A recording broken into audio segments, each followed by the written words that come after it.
Spirit movie గురించి complete information ఈ వీడియోలో మాట్లాడుకుందాం. నచ్చితే లైక్ కొట్టండి, ఇంకా బాగా నచ్చితే సబ్స్క్రైబ్ అవ్వండి.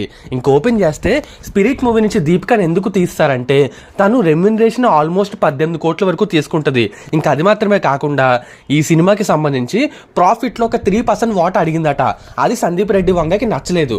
యాక్చువల్లీ సినిమాని ప్రొడ్యూస్ చేస్తుంది టీ సిరీస్ వాళ్ళైనా సందీప్ రెడ్డి వంగ కూడా ఒక పార్ట్నర్ అనమాట. వాళ్ళ బ్రదరే ఈ ప్రొడ్యూసింగ్ అంతా చూసుకుంటాడు, అంటే పార్ట్నర్లా ఉండి. ఇప్పుడు సందీప్ రెడ్డి వంగకి భద్రకాళి పిక్చర్స్ అని ఒక ఓన్ ప్రొడక్షన్ హౌస్ కూడా ఉంది. ఆ ప్రొడక్షన్ హౌస్ అర్జున్ రెడ్డి సినిమాని తీశారు.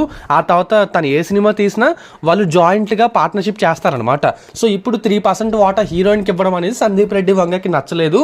అండ్ మోర్ ఓవర్ ఈ డైరెక్టర్ తోటి ఒక సినిమా తీయాలంటే అంత ఈజీ కాదు. హీరోలు అందరూ కూడా ఎంత పెద్ద స్టార్ హీరో అయినా, ఎంత రేంజ్ ఉన్నా సరే సందీప్ రెడ్డి వంగకి సరెండర్ అయిపోవాలన్నమాట. అందుకనే మహేష్ బాబు లాంటి హీరోస్ ఈ డైరెక్టర్కి దూరంగా ఉంటారు. అంత ఈజీ కాదు. ఎప్పుడు షూటింగ్ అంటాడో తెలీదు. షూటింగ్ అయ్యేంత వరకు గెడ్డం, ఆ మేక్ ఓవర్ అంతా అలాగే ఉంచుకోవాలి. ఫిట్నెస్ ఎప్పుడూ కాపాడుకుంటూనే ఉండాలి.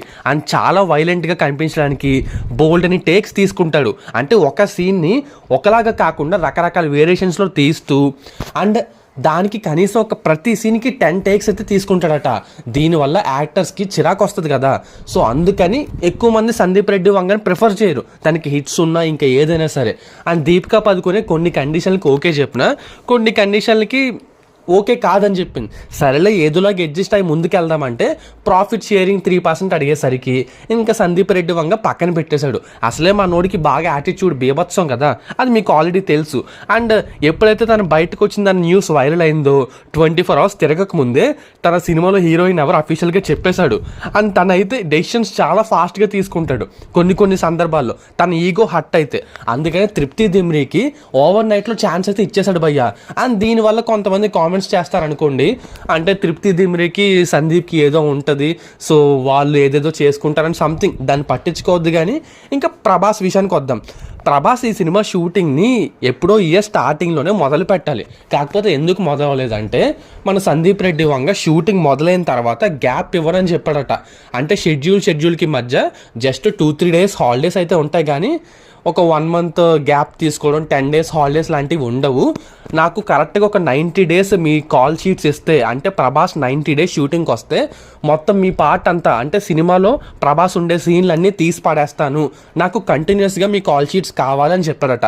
మన ప్రభాస్ ఏమో ఒకే టైంలో రాజాసాబు, ఈ కల్కి సినిమాలు ఒకే టైంలో 2-3 మూవీస్ చేస్తాడు. అది మీకు తెలియంది కాదు. మరి స్పిరిట్ మూవీకే మొత్తం అన్ని కాల్ షీట్స్ ఇచ్చేయాలి అంటే ఎలా కుదురుద్ది చెప్పండి. అండ్ సందీప్ రెడ్డి వంగ చెప్పింది, నాకు బాడీ డబల్ వద్దు, మీరు ఒప్పుకున్నా ఒప్పుకోకపోయినా ప్రభాస్కి బాడీ డబల్స్ 2-3 ఉన్నారు. ఒక అతను ఫేడ్ అంటే కొంచెం లావ్ అయిపోయి పక్కన పెట్టేసారు, కానీ ఇంకొక 2 అయితే ఉన్నారు భయ్య. ఓకే, బట్ సందీప్ రెడ్డి వంగ తన సినిమాలో నాకు ఏ బాడీ డబల్స్ పెట్టడం ఇష్టం లేదు, ప్రతిదీ మీరే చేయాలని చెప్పాడట. అంటే కొన్ని రిస్కీ సీన్స్ బాడీ డబల్స్ చేస్తారు, but most of the scenes మీరే చేయాలి, మీరు షూటింగ్కి వస్తేనే మొదలవుతుందని చెప్పాడట. సో ఇవన్నీ కొంచెం ప్రభాస్కి ఇష్టం లేకపోయినా, బట్ అలాంటి డైరెక్టర్తో సినిమా చేస్తే మాత్రం నెక్స్ట్ లెవెల్లో ఉంటుంది. అందుకని ప్రభాస్ అయితే ఒప్పుకున్నారు. ప్రభాస్కి బోల్డ్ అని కండిషన్స్ పెట్టాడు. అండ్ సందీప్ రెడ్డి వంగ చెప్పిన స్టోరీ నచ్చింది. ఇందులో ప్రభాస్ పోలీస్ క్యారెక్టర్ మీకు తెలిసిందే. అండ్ పోలీసే, కానీ సైకో పోలీస్, వేరే లెవెల్ అనమాట. బట్ ప్రభాస్కి చెప్పినప్పుడు ఐడియానే ఆయనకి పిచ్చెక్కిచ్చింది. ఫుల్ స్టోరీ ఇంకా ప్రభాస్కే చెప్పలేదు, ఎందుకంటే ప్రభాస్ ఫుల్ బిజీ అనమాట. ఆయన సినిమా షూటింగ్లు చేసుకుంటూ మొన్న సమ్మర్ వచ్చింది కదా, ఏప్రిల్ నుంచి కూడా అక్కడికి వెళ్ళిపోయారు. ఇటలీలో ఒక పల్లెటూరులో ఆయనకి ఒక విల్లా ఉంది, పెద్ద విల్లా. అక్కడికి వెళ్ళిపోయి సమ్మర్ కంప్లీట్ అయ్యాక తిరిగి వస్తారు. వచ్చి రాజాసాబ్ టీజర్ ఇవన్నీ పనుల్లో ఫుల్ బిజీగా ఉంటారు. సో మీకు అర్థమైంది కదా, సందీప్ రెడ్డి వంగతో సినిమా అంటే అంత ఈజీ కాదు. కానీ ఇలాంటి డైరెక్టర్తో మన ప్రభాస్ కొలాబరేట్ అయ్యి సినిమా తీస్తే మాత్రం రికార్డు ముక్క కూడా మిగలదు. యానిమల్ లాంటి సినిమా కాదు, యానిమల్ లాంటి బాబు లాంటి సినిమాని తీస్తాడు. బట్ ఏంటంటే మన తెలుగు హీరోలు అంత గమ్ముని ఆ న్యూడ్ సీన్స్కి లేకపోతే అంత వైలెన్స్కి ఒప్పుకోరు. సందీప్ రెడ్డి వంగ ఏమో తగ్గడు. అక్కడే హీరోకి డైరెక్టర్కి మధ్య కొంచెం ఈగో ఇష్యూస్ వస్తాయి అనమాట. అవి సార్ట్అవుట్ చేసుకుని యానిమల్ కంటే బాబు లాంటి సినిమా తీస్తే మాత్రం చెప్తున్నాను కదా, మొత్తం పూరా ఇండియా షేక్ అవుద్ది భయ్య. ఈ సినిమా కోసం ఎంతమంది ఎదురు చూస్తున్నారు కింద కామెంట్ రాయండి. స్పిరిట్ మూవీ రిలీజ్ అయితే నన్ను అడిగితే చెప్తున్నాను కదా, ఈ సలారు లేకపోతే ఈ రాజసభ ఏది కూడా పనికిరాదు దాని ముందు. స్పిరిట్ మూవీ రిలీజ్ అయ్యి ఆడితే ఉంటుంది వేరే లెవెల్, అంతే.